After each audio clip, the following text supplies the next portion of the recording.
Hello friend, आज हम लोग बात करेंगे भारतीय संविधान के भाग के बारे में।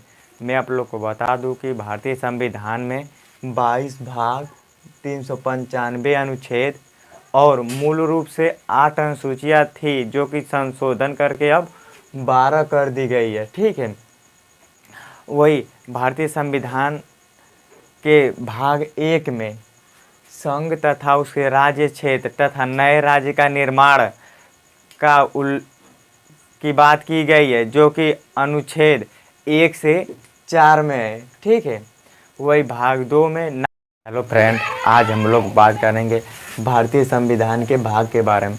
मैं आप लोग को बता दूं कि भारतीय संविधान में 22 भाग, 395 अनुच्छेद और मूल रूप से 8 अनुसूचियाँ थी, जो कि संशोधन करके अब 12 कर दी गई है। ठीक है, वही भारतीय संविधान के भाग 1 में संघ तथा उसके राज्य क्षेत्र तथा नए राज्य का निर्माण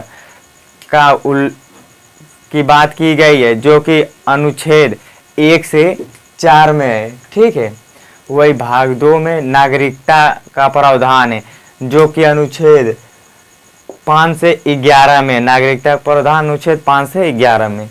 वही भाग 3 में मौलिक अधिकार, जिसका प्रावधान अनुच्छेद 12 से 35 तक है। ठीक है, वही भाग 4 की बात की जाए तो भाग 4 में राज्य के नीति निर्देश देशक तत्व की बात की गई है, जिसका प्रावधान अनुच्छेद 36 से 51 तक है। ठीक है, वही भाग 4 की बात करें जिसमें मौलिक कर्तव्य है, उसका उल्लेख अनुच्छेद 51 के में है।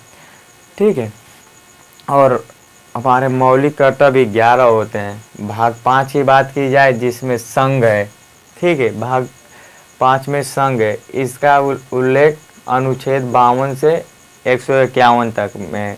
ठीक है, वही भाग 6 की बात की जाए जिसमें राज्य है, राज्य का उल्लेख अनुच्छेद 152 से 237 तक है। वही भाग 8 की बात की जाए जिसमें संघ एवं राज्य क्षेत्र है। ठीक है, जिसका उल्लेख अनुच्छेद 239 से 242 तक है। वही भाग 9 की बात की जाए जिसमें पंचायत है। ठीक है, पंचायत का उल्लेख अनुच्छेद 243 से 243 ए से यू तक है।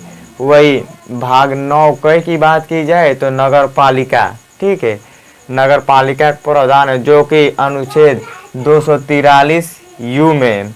वही भाग 10 की बात की जाए जिसमें ST/SC क्षेत्रों का प्रावधान है।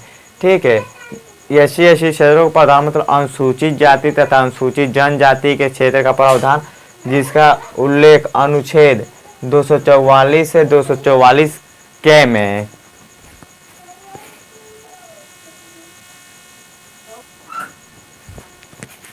वही अनुच्छेद 11 की बात, भाग 11 की बात की जाए जिसमें संघ तथा राज्य क्षेत्र के बीच संबंध, संघ के बीच तथा राज्य के बीच संबंध, जो कि ये बात अनुच्छेद 245 से 263 में की गई है। ठीक है, वही भाग 14 की बात की जाए तो संघ व राज्य के बीच अधीन सेवाएं जैसे कि और संघ के बीच UPSC। ठीक है, संघ लोक सेवा आयोग।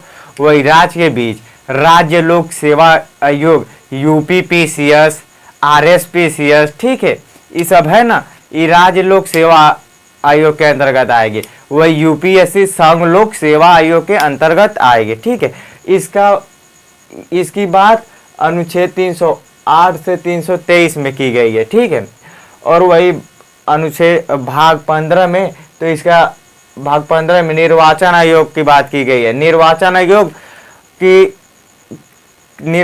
होता है, वोट से संबंधित होता है, कितने लोग वोट देंगे, कितने क्षेत्र में कितने लोग निर्वाचित रहेंगे। ठीक है, इसका प्रावधान जो है कि अनुच्छेद 324 से 329 में है। ठीक है, वही भाग 17 की बात की जाए तो राजभाषा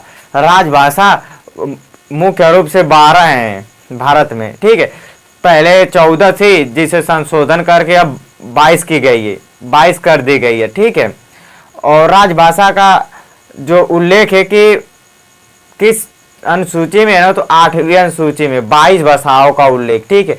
तो ये भाग किस भाग में राजभाषा की बात की गई है, तो भाग 17 में किस अनुच्छेद में है, तो 343 से 351 तक राजभाषा का उल्लेख है। वही भाग 18 की बात करें जिसमें आपात उपबंध है, इसका उल्लेख अनुच्छेद 352 से 360 में है। वही भाग 19 की बात की जाए जिसमें प्रकीर्णन विधि का उल्लेख जिसकी बात 361 से 367 अनुच्छेद में की गई है। वही बात की जाए भाग 20 की, तो संविधान संशोधन, संविधान को संशोधन करने की अनुमति किस भाग में है, तो भाग 20 में। किस अनुच्छेद में है, तो 368 अनुच्छेद में, ठीक है। संविधान के संशोधन करने की विधि भाग 20 में, किस अनुच्छेद में, 368 अनुच्छेद में। वही संविधान के भाग 21 में क्या किया गया, अस्थायी परिवर्तन, और किस अनुच्छेद में अस्थायी परिवर्तन है, तो 369 से 392। अस्थायी परिवर्तन क्या होता है, किसी वस्तु को परिवर्तित आप कर दिए लेकिन वो उसी रूप में रहेगी, उसी को हम लोग अस्थायी परिवर्तन कहते हैं। वही भाग 22 की बात की जाए, ये सबसे लास्ट भाग है, इसमें संक्षिप्त नाम का प्रावधान है। संक्षिप्त नाम का मतलब होता है, संक्षिप्त का मतलब छोटा या फिर छोटे शब्दों में उल्लेखनीय, ठीक है। इसका उल्लेख संविधान के अनुच्छेद 393 से 395 में है। हमारी वीडियो अच्छा लगे चैनल को लाइक शेयर सब्सक्राइब कर लीजिएगा। धन्यवाद।